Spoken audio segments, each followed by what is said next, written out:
आगे बताई जाएगी। कहां से? विराट भगवान के अवयव से।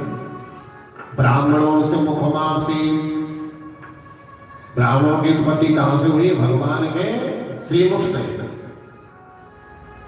क्षत्रियों के भैयाओं से, वैश्यों के गुरु से, शूद्रों की बहनों से, चारों भगवान से ही। पर स्थान स्थान का महत्व अलग होता है। पैर में पैरवे वाली जूती, क्या उसे सिर पर हम धारण कर सकते हैं? नहीं कर सकते। है तो इसी अंग के पैर।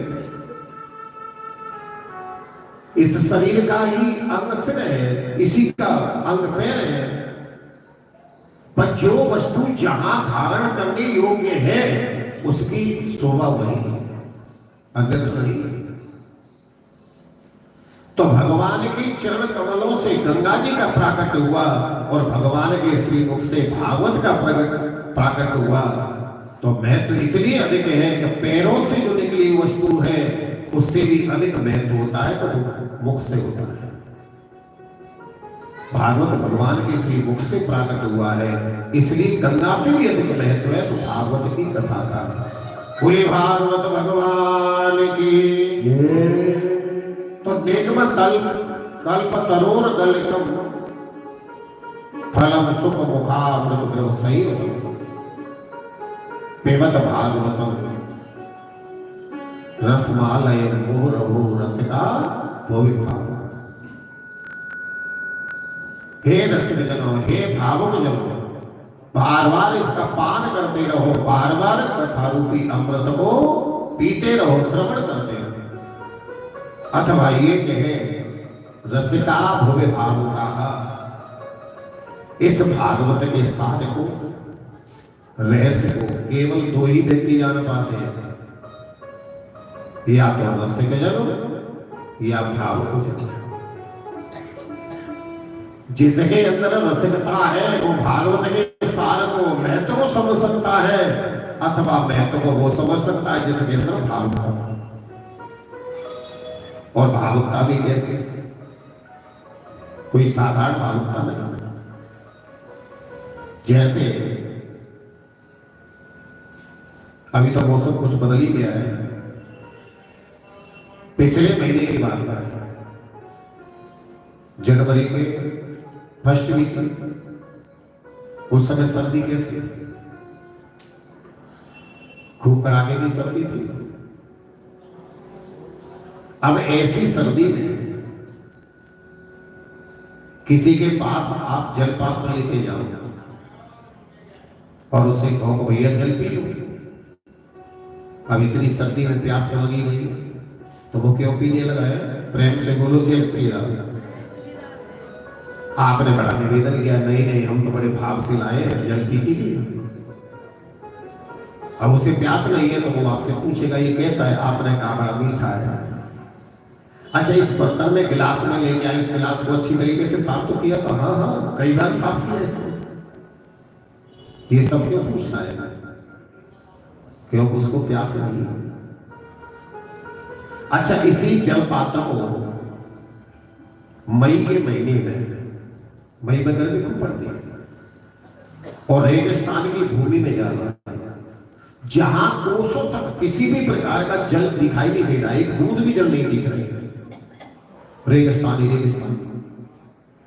और ऐसी मई के महीने में तप्त भूमि में कोई व्यक्ति प्यासा रहा, कोसों तक जल नहीं है। अब उसे ऐसा लग रहा है कि थोड़ी देर जल मुझे नहीं मिला, पानी नहीं मिला तो मेरे प्राण ही निकल जाएंगे। जल की अभाव में उसका कंठ सूख गया है, होठों पर पपड़ी पड़ रही है। बस ऐसा लग रहा है कि भले 2 बूंद जल की मिले पर मिल जाए। ऐसे व्यक्ति के पास जो जल के लिए तड़प रहा हो, उस जल के गिलास को लेके जाना और कहना भैया जल पियोगे? तो विचार करो, कल्पना करो, क्या वो प्यासा व्यक्ति आपसे पूछेगा कि जल कैसा है? जो जल की बूंदों के लिए तड़प रहा है, क्या आपसे पूछेगा कि जल खारी है या मीठा?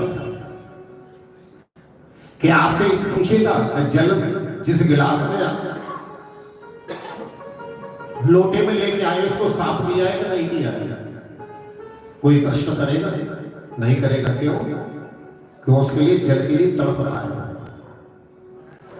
तो जैसे रेगिस्तान की भूमि में पड़ा हुआ व्यक्ति जल के लिए तड़प रहा है, और इस प्रकार की जब तक हमारे हृदय में कथा को सुनने की तड़पन नहीं होगी, तब तक हम इसके रहस्य को, सार को नहीं समझ सकते।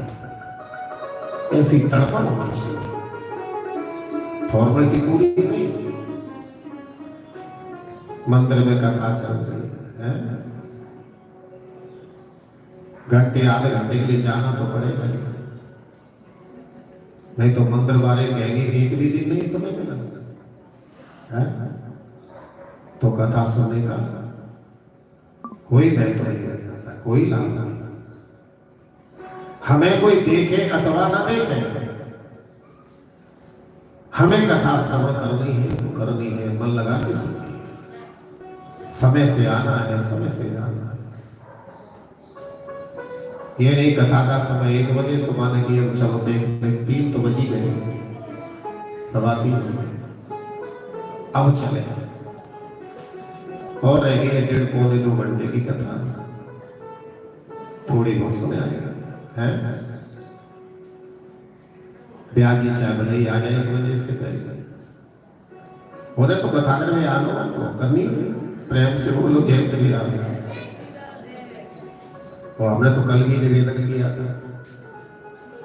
कोई आओ चाहे मत आओ, हमारे ठाकुर जी, हमारे महाराज जी हमारे साथ है, हमारे पास है, और लक्ष्य लेकर के ठाकुर जी को, महाराज जी को ही हम लेके चलते हैं कथाओं को सुनाने। अब इसके अलावा कोई सुन ले, तो आ जाओ भैया सुन लो। इसलिए समय का हम विशेष ध्यान रखें। 12:55 तक गद्दी संभाल ली, 1 बजे से। कहने का तात्पर्य है कि जब तक भावुकता हमारे अंदर नहीं होगी, तब तक इसके रहस्य को नहीं समझ पाते। ये कोई साधारण संहिता नहीं है, भागवत परमहंसों की संहिता है साहब। जब तक महापुरुषों की कृपा नहीं होगी, उनके चरणों की रज धूलि जब तक हमें प्राप्त नहीं होगी, तब तक न तो कथा हम सुनने के अधिकारी बन पाते हैं और न सुनाने के अधिकारी बन पाते, क्योंकि महापुरुषों की क्षमता है।